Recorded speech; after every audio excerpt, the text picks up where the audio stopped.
Assalamualaikum warahmatullahi wabarakatuh. Baik ya teman-teman sekalian, kali ini admin akan memberikan yaitu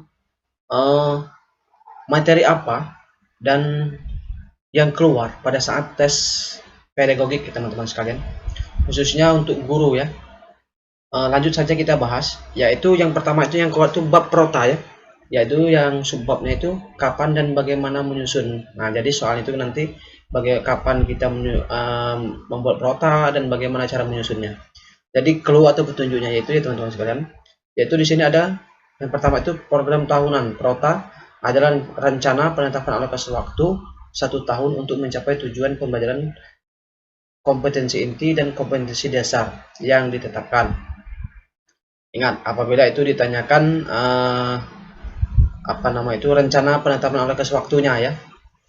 Terus itu penetapan alokasi waktu dibutuhkan agar seluruh kompetensi dasar itu dapat dicapai dan dikuasai oleh peserta didik. Penentuan alokasi waktu itu ditentukan pada jumlah jam pelajaran sesuai struktur kurikulum yang berlaku dan juga kelulusan materi yang harus dikuasai peserta didik.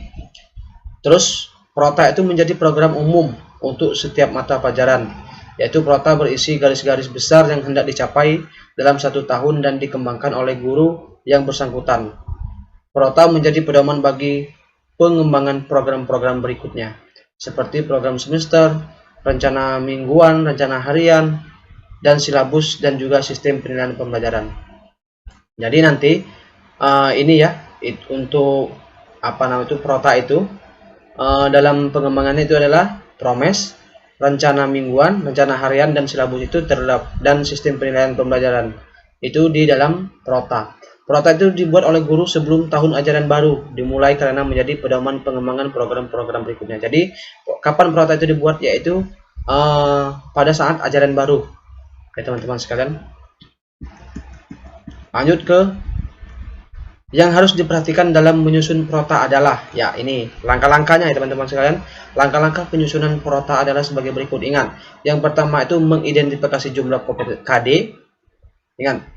Ingat saja ini ya, dihafal ya. Sudah itu mengidentifikasi kelulusan dan kedalaman kompetensi dasar dan indikator. Yang ketiga itu melakukan pemetaan kompetensi dasar untuk setiap per semester. Yang keempat, menentukan alokasi waktu setiap kompetensi dasar dengan memperhatikan minggu efektif. Jadi komponen program tahunan atau prota itu meliputi identifikasi satuan pendidikan. Ingat ya, ini ya komponen prota. Ini langkah-langkah menyusun prota. Soal ini keluar ya teman-teman sekalian. Tetapi nanti itu di dalam soal itu nanti ini diacak. Sudah ini, dan juga komponen ini juga nanti diacak seperti itu. Jadi kita hanya menyusun saja apa yang cocok seperti itu ya. Silakan teman-teman baca langkah-langkah dan komponen dari prota. Kalau saya kemarin itu dalam prota itu ingat saja ya, yaitu identifikasi, maksudnya di sini yang paling atas satuan pendidikan, mata pelajaran, tahun pelajaran, identitas itu ya. Identifikasi maksudnya identitas, KI, KD, alokasi waktu dan keterangan. Ingat saja, identitas, KI, KD, alokasi dan keterangan. Kalau kemarin saya bikin singkatan IK, KD, AWK seperti itu ya. Bikin saja yang mana yang bagus untuk teman-teman. Kalau saya kemarin bikin seperti singkatan-singkatan seperti itu. Lanjut yang kedua itu promes, yaitu kapan bagaimana menyusun promes. Ya, di sini yang keluar itu nanti program semester itu merupakan program yang berisi garis-garis besar. Hal-hal yang akan dicapai dalam 1 semester. Ingat, program semester itu merupakan program yang di garis-garis besar dalam mencapai suatu dalam 1 semester. Program itu berisi rumusan pokok aktivitas guru dalam melakukan pembelajaran selama 1 semester dengan mempertimbangkan AW, jumlah kompetensi dasar, dan indikator. Nah ingat, ini komponen promes. Jangan terbalik ya, komponen promes dan komponen prota. Kalau komponen promes dalam K13 itu ada identifikasi, format isian, langkah-langkah. Nah, ingat saja itu ya, cuman 3 kalau kemarin keluar, tapi ini harus dihafal. Format isian itu apa saja. Nah, yang kemarin itu keluar ini teman-teman sekalian, identitas dari program semester. Nah, itu kemarin satuan pendidikan, mata pelajaran, kelas, semester, tahun pelajaran. Jadi ini yang keluar. Terus format isian ini nanti ini disebutkan dalam K13 format isian dari Promes apa seperti itu. Jadi nanti diacak banyak sekali teman-teman. Teman-teman tinggal hafal saja ini. Sudah itu langkah-langkah pengisian Promes. Ini langkah-langkah. Ini komponen dan ini langkah-langkah. Langkah-langkah ini menginput KD, KI. Sudah itu menetapkan jumlah jam dan jumlah tatap muka per minggu untuk tiap mata pelajaran. Ingat, per minggu tiap mata pelajaran. Jangan terbalik ya teman-teman. Silakan teman-teman hafal dulu itu ya. Sudah itu langkah-langkah lagi lanjutnya yang nomor 3, mengalokasi waktu sesuai kebutuhan indikator pada kolom bulanan dan minggu efektif maksudnya. Memberikan catatan dan kolom keterangan. Nah, jika diperlukan ini ada kolom keterangan. Ini langkah-langkah dan ini komponen dari Promes. Silakan teman-teman hafal ya itu ya. Jadi supaya nanti pada saat soal keluar teman-teman sudah siap seperti itu. Kalau admin kemarin memang admin dalam belajar itu memang pertama itu kita feeling, sesudah itu dipahami, baru kita harus hafal seperti itu. Jadi nanti ada gambar-gambaran feeling kita seperti itu ya. Lanjut yang RPP ini, yang RPP teman-teman. Identitas dari RPP apa saja itu yang keluar kemarin. Ingat di sini ya, nama sekolah, mapel kelas, semester, standar kompetensi dasar, indikator, dan alokasi waktu. Ingat, disingkat saja teman-teman ya. Silakan teman-teman membuat trik untuk menghafal itu lebih cepat seperti itu. Sesudah itu urutan komponen FFV nanti masuk ya. Silabus dan rencana pelaksanaan pembelajaran yang memuat sekurang-kurangnya tujuan pembelajaran, materi pelajaran, metode pengajaran, sumber belajar, dan penilaian hasil belajar. Itu ya teman-teman sekalian. Kalau yang untuk urutan komponen RPP, ingat ini. Silakan teman-teman lihat ada identitas sekolah, sudah itu identitas mapel, kelas, materi pokok, alokasi waktu, tujuan pembelajaran, kompetensi dasar, materi pembelajaran, metode pembelajaran, media pembelajaran, sumber belajar. Ini masuk ya teman-teman sekalian. Jangan tidak hafal ini ya. Nanti kita itu diarahkan untuk menyusun komponen RPP yang paling benar seperti itu. Sudah itu kegunaan alokasi waktu. Nah, maksudnya kegunaan alokasi waktu di dalam RPP itu untuk apa seperti itu ya. Jadi penentuan alokasi waktu pada setiap kompetensi dasar didasarkan pada jumlah minggu efektif dan alokasi waktu mata pelajaran per minggu dengan mempertimbangkan jumlah kompetensi dasar, keluasan, kedalaman, tingkat kesulitan, dan tingkat kepentingan kompetensi dasar.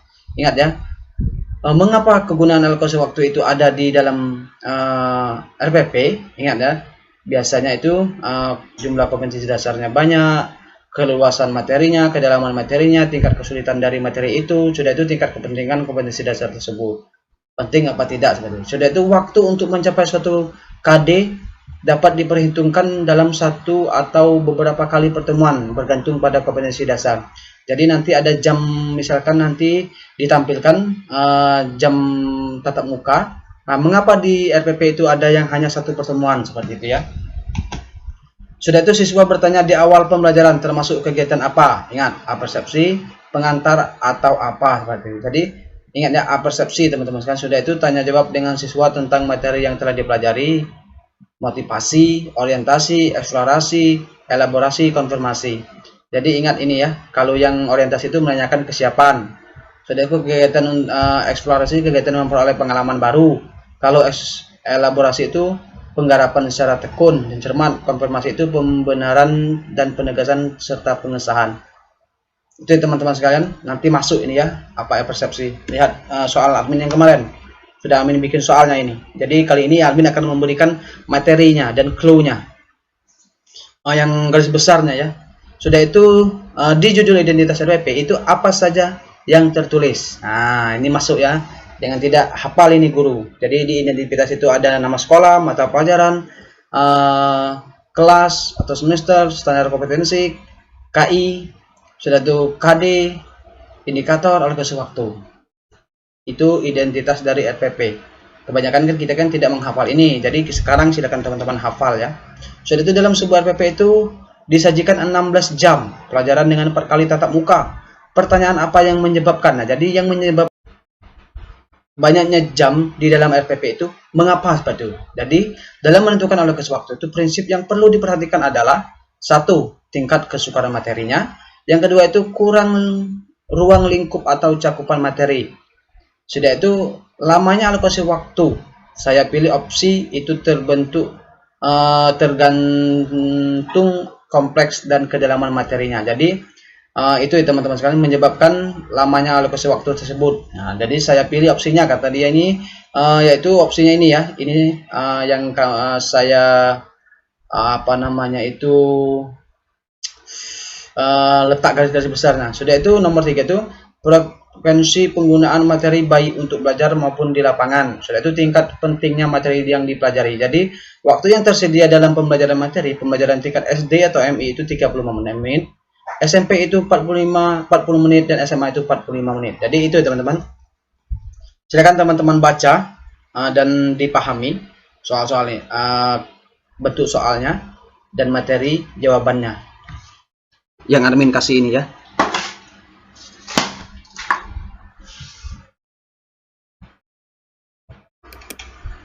Jadi teman-teman bisa pahami. Terus yaitu ada soal tentang mapel IPA itu berapa jam. Sudah itu opsinya 2 jam di kelas, 3 jam di kelas, 1 jam di kelas, 1 jam di luar kelas, 4 jam di kelas. Nah, ini kan 1 jam di kelas dan 1 jam di luar kelas, 4 jam di kelas, 4 jam di dalam kelas dan di luar kelas. Jadi mapel pemetaan yaitu kelas 10 itu 3 JP, kelas 11 dan 12 itu 4 JP, 2 JP kelas 2, 2 jam pelajaran kelas 2, jam pelajaran lapangan atau lab, atau 4 jam bisa di kelas dan di luar, tergantung keadaan dan kebijakan guru. Jadi itu teman-teman sekalian. Kemarin itu mengapa? Ada yang bertanya, sama tidak Min soal PAI SMA, SMP, SD seperti ya. Jadi sama ya teman-teman sekalian. Sekali lagi admin bilang bahwa soal itu semuanya instansi yang merujuk ke kita. Kalau guru itu kemana? Ke Kemendikbud. Itu jadi sama kita. Nanti ada teman-teman itu keluar ada yang MIPA. Nah seperti ini kan. Alokasi waktu MIPA dengan non MIPA selisihnya berapa? A 2 jam, 2 jam di kelas, 1 jam di luar. C 3 jam, D 4 jam di dalam kelas, E 4 jam di kelas, 1 jam di luar kelas. Jadi ingat ya, ini jawabannya ya. Silakan kalian baca dan samakan yang di sini untuk jam IPA ya teman-teman sekalian. Terus remedial ya, ini kemarin banyak sekali yang keluar dalam bentuk soal remedial ya. Jadi remedial itu ada anak didik yang belum tuntas terus diapain seperti itu. Sudah itu ada kasus atau contoh soal terus diminta menentukan bentuk remedi yang seperti apa. Terus prinsip kegiatan remedial, ingat di sini prinsipnya ada adaptif, interaktif, fleksibel, fleksibilitas, pemberian umpan balik, kesinambungan, menyederhanakan konsep yang kompleks, menjelaskan konsep yang kabur, memperbaiki konsep, mempertimbangkan pendekatan atau efektif pencegahan atau kuratif penanganan. Jadi itu prinsip kegiatan remedial. Terus remedi itu macam-macamnya. Ada mengajarkan kembali dengan reteaching, sudah itu memberikan tambahan penjelasan atau contoh, menggunakan strategi pembelajaran yang berbeda dengan sebelumnya, mengkaji ulang pembelajaran yang lalu menggunakan berbagai jenis media, melakukan aktivitas fisik, kegiatan kelompok, tutor sebaya, menggunakan sumber belajar lain, memberikan pengerjaan rumah, penggunaan lembar kerja, memberikan lebih banyak latihan, pemberian bimbingan secara khusus atau individu kelompok kecil sesuai dengan kesulitan yang dihadapinya. Jadi silakan membuka Permendiknas, ada Permendiknas itu ada persenan remedial itu bentuk-bentuknya seperti apa saja. Jadi nanti itu ada yang kalau 50% siswa kita itu tidak apa namanya itu semuanya remedial, kalau dia lebih dari hanya lebih dari 50% yang remedialnya, maka itu dengan pembelajaran mengajar kembali ya, pembelajaran ulang ya. Kalau dia itu di bawah 50%, kisaran dari 50% seperti itu, setengahnya, maka nanti diberikan dengan pembelajaran menggunakan pembelajaran secara yaitu memberikan strategi pembelajaran yang berbeda. Kalau dia itu di bawah 30% atau di bawah 10%, maka itu dengan khusus ya, yaitu dengan tutor sebaya seperti itu ya. Terus kalau yang remedial itu 20 orang. Kayak apa gitu model remedialnya. Jadi bisa menggunakan tugas kelompok atau pengerjaan rumah, sedangkan yang sudah tuntas bisa menjalani pengayaan. Jadi kita melanjutkan yang tuntasnya. Jadi misalkan yang remedial itu 20 orang dalam bentuk remedial itu pengerjaan rumah, namun yang tidak remedial itu kita bisa langsung memberi pengayaan ya. Nah, jadi kalau ini ya, ini yang Arvin sebut tadi. Kalau 50% yang tuntas dan 50% yang tidak, apa tindakan kita sebagai guru?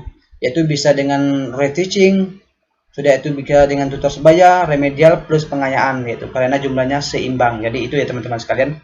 Reteaching itu pengulangan ya materi yang kita ajarkan yang mengikuti remedial seperti itu. Karena banyak ya 50% 50%. Terus evaluasi pembelajaran ya, di sini ada evaluasi pembelajaran itu disediakan gambar hasil rapat dan nilainya, terus disuruh menentukan tindakan yang tepat, naik kelas atau tidak naik atau bagaimana. Jadi ya di sini kan faktor yang menyebabkan tidak naik kelas itu menurut K13 kurikulum 13 itu tidak memenuhi KKM dalam mapel 4 mapel atau lebih. Dan sudah itu memenuhi syarat kehadiran minimal 75%. Yang ketiga itu disesuaikan dengan pertimbangan oleh sekolah. Jadi ada rapat lagi ya. Itu menurut media Permendikbud nomor 23 tahun 2016 itu yaitu KI itu KI 1, KI 2 itu menyangkut sikap dan tingkah laku minimal bernilai baik ya. Kalau dia C maka itu bisa dipertimbangkan dengan cara rapat ya. Namun kalau yang lebih dari 3 mapel atau lebih 4 mapel lebih dia ada yang merah seperti itu, maka dia tidak naik walaupun dia itu pernah berprestasi ya teman-teman sekalian, seperti itu ya. Terus penilaian ya, prinsip penilaian ini yang masuk kemarin yaitu Peraturan Materi Pendidikan Nasional Nomor 20 Tahun 2007, yaitu ada sahih, objektif, adil, terpadu, terbuka, menyeluruh dan berkesinambungan, sistematis dan beracuan kriteria serta akuntabel. Ya, jadi kita bahas satu-satu ini teman-teman sekalian.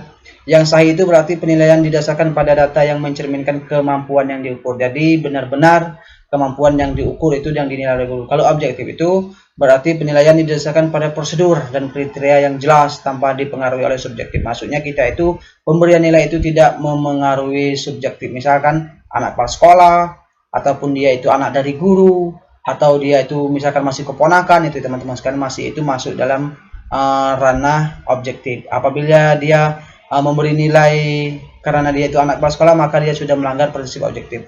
Kalau yang adil itu berarti penilaian tidak menguntungkan atau merugikan peserta didik karena berkebutuhan khusus serta perbedaan latar belakang agama, suku, budaya, adat istiadat, status sosial, ekonomi, dan gender. Jadi teman-teman sekalian, apabila ada guru itu membedakan antara ras atau suku-suku seperti itu, maka dia sudah menghilangkan prinsip penilaian adil ini. Terpadu berarti dia penilaian oleh pendidik itu merupakan salah satu kemampuan kegiatan pembelajaran. Jadi pendidikan itu merupakan salah satu kemampuan kegiatan pembelajaran apabila penilaian terpadu itu dia menggunakan memang ada panduannya seperti itu ya teman-teman sekalian. Sudah itu terbuka, namun yang masuk kemarin itu paling banyak yang masuk ya ini ya, objektif, adil, sudah itu beracu kriteria, akuntabel. Jadi yang beracu kriteria yang kita bahas, yang beracu kriteria ya, yang masuk ya, berarti penilaian itu didasarkan pada ukuran pencapaian kompetensi yang ditetapkan. Jadi beracu kriteria itu dia itu misalkan dalam pembelajaran itu guru itu sudah menetapkan bahwa nilai kompetensi itu harus sampai begini. Jadi kalau tidak itu berarti pengukuran itu tidak memenuhi apa yang diinginkan oleh guru seperti itu. Kalau yang akuntabel yaitu berarti penilaian dapat dipertanggungjawabkan baik dari segi teknik, prosedur, dan maupun hasilnya. Jadi kalau yang akuntabel ini teman-teman sekalian, misalkan ada wali murid yang memarahi guru karena nilai anaknya itu anjlok atau merah, namun guru itu bisa mempertanggungjawabkan dengan mengasih data-data nilai anaknya tersebut. Jadi guru itu sudah mempertanggungjawabkan dan sudah mengikuti penilaian akuntabel. Jadi dia itu dapat mempertanggungjawabkan nilai yang dia beri kepada muridnya seperti itu. Makanya guru itu ada namanya catatan penilaian ya teman-teman sekalian. Terus di sini ada penilaian ya. Contoh kasus, kita disuruh memilih penilaian apa yang cocok atau yang sesuai. Itu contoh kasus yang penilaian tadi ya. Jadi penilaian itu misalkan yang tadi yang admin sebut bahwasanya misalkan dalam penilaian adil tadi, misalkan guru itu memberikan soal misal 10 soal, dia bikin 2 kelompok. Jadi kelompok 1 itu mengerjakan 1 sampai 5, sesudah itu yang kelompok yang 2 itu dia suruh mengerjakan 6 sampai 10. Jadi kita tidak tahu. Jadi misalkan dari 1 sampai 5 itu murid itu kurang dia. Tapi dalam soal yang 6 sampai 10 yang kelompok 1 tadi bisa. Namun yang kelompok 2 ini tadi itu dia mendapatkan nilai yang dia bisa. Sedangkan pada saat guru itu memberi kelompok, dia mendapat keuntungan dari soal yang dia pelajari. Jadi itu termasuk penilaian prinsip penilaian yang melanggar prinsip penilaian adil ya teman-teman. Kalau yang akuntabel tadi itu dapat penjawaban. Kalau yang penilaian objektif itu lain lagi teman-teman sekalian. Misalkan Andi itu anaknya guru, sudah itu yang Piko dia itu bukan anak guru namun nilai Piko-nya tinggi. Jadi guru tadi itu kawan dari gurunya tadi itu memberi nilai Andi ini tinggi, sebenarnya nilai Andi itu rendah tapi diberinya nilai tinggi, jadi nilai Piko itu diturunkan, nilai Andi dinaikkan, maka guru itu sudah melanggar prinsip penilaian objektif. Jadi seperti itu gambaran soalnya. Ada di pembahasan admin ya yang di video-video sebelumnya. Model penilaian yaitu ada formatif, sumatif, diagnosis, selektif, penempatan, dan ya pas itu ya teman-teman sekalian. Jadi formatif di sini adalah penilaian yang dilaksanakan pada akhir program belajar mengajar untuk melihat tingkat keberhasilan proses belajar mengajar itu sendiri. Dengan demikian, penilaian formatif berorientasikan kepada proses belajar mengajar. Dengan penilaian formatif diharapkan guru itu dapat memperbaiki program pengajaran dan strategi pelaksanaan. Contoh ya teman-teman sekalian, misalkan sudah mengajar, guru itu memberikan kuis, sesudah itu memberi latihan. Jadi dia melihat pengajaran itu bagaimana anak-anak tersebut.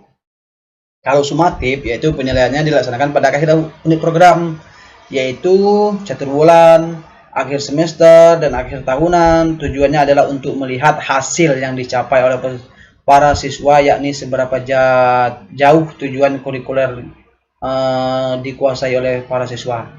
Jadi kalau perbedaannya sedikit, yang formatif itu untuk memperbaiki program pembelajaran dalam pelaksanaannya, dalam strateginya. Kalau yang sumatif itu kita melihat hasil ya teman-teman sekalian. Kalau yang diagnosis ini yaitu penilaian yang dilakukan terhadap hasil penganalisisan dengan keadaan belajar peserta didik, baik merupakan kesulitan atau hambatan yang ditemui di dalam proses belajar. Jadi kita mendiagnostik maksudnya di sini ya. Jadi kita itu diagnosa dulu murid-murid kita tersebut. Mana yang dia pas seperti itu ya teman-teman sekalian. Yang anak murid kita itu kesulitannya dalam bentuk apa, sudah itu ya. Jadi contohnya seperti itu ya teman-teman sekalian. Selanjutnya yaitu selektif. Selektif ini adalah penilaian yang bertujuan untuk keperluan seleksi. Misalnya dalam ujian sering masuk ke lembaga pendidikan tertentu, misalkan itu ya. Kalau penempatan itu digunakan untuk dapat menentukan dengan pasti di kelompok mana seorang siswa harus ditempatkan. Misalkan pemilihan jurusan, sudah itu anak itu memilih kemauannya, kemampuannya, atau kelebihannya di mana, seperti itu ya. Kalau yang selektif tadi kita itu menyeleksi seperti dalam untuk masuk sekolah, seperti itu teman-teman sekalian. Terus jenis-jenisnya. Nah, jadi penilaian tertulis tes, unjuk kerja, performa, penilaian produk, penilaian portofolio, observasi, inventory, penilaian jurnal, penilaian diri sendiri, penilaian antar teman, sejawat, wawancara, angket. Jadi ini teman-teman sekalian, jadi nanti itu jenis-jenis penilaian ini keluar di soal itu. Kemarin itu ada penilaian produk, sudah itu ada penilaian portofolio dan penilaian antar teman atau sejawat ya. Itu yang masuk kemarin teman-teman sekalian. Kalau yang untuk produk itu nanti itu seperti dalam soal seni-seni itu masuk di sini nanti. Silakan teman-teman baca ini dan pahami materi-materi ini. Sesudah itu aspeknya yaitu pengetahuan, sikap, dan keterampilan. Ingat saja ya, pengetahuan, sikap, dan keterampilan itu masuk KI berapa seperti ya, di K13 seperti yang admin sebutkan di awal tadi. Sudah itu studi kasusnya, sudah ada pen, ada kok, AV, fisik, menggunakan teknik dan instrumen apa saja. Sudah itu sikap, observasi, penilaian diri, penilaian teman sejawat, free evaluation oleh peserta didik dan jurnal. Kalau pengetahuan itu tes tertulis, tes lisan, penugasan. Yang keterampilan itu yaitu penilaian kinerja, tes praktik, project, dan penilaian portofolio. Nanti yang keterampilan ini banyak soal-soal tentang olahraga ya teman-teman. Sudah itu ada juga soal-soal tentang torso seperti ya. Nanti masuk ya, seperti alat-alat peraga itu ya. Walaupun kita guru agama ada itu masuk ya teman-teman. Sudah itu ada kasus yaitu ibu-ibu protes karena nilai anaknya rendah. Nah ini yang admin sebut tadi, yaitu guru telah menunjukkan data-data. Guru telah melaksanakan prinsip penilaian apa. Nah, jadi bisa akuntabel, bisa terbuka, bisa sahih, tapi lebih condong ke akuntabel karena guru itu bisa mempertanggungjawabkan. Jadi itu ya teman-teman sekalian. Mungkin itu dulu yang bisa admin sampaikan. Sebenarnya banyak ini ya teman-teman, namun kita belajarnya secara tahap demi tahap ya, sampai teman-teman nanti benar-benar siap dalam menghadapi soal tes P3K ini. Jadi sampai di sini dulu. Apabila teman-teman sekalian menginginkan atau melanjutkan pembelajaran ini, maka kita akan lanjutkan yaitu di fact selanjutnya. Terima kasih. Wassalamualaikum warahmatullahi wabarakatuh.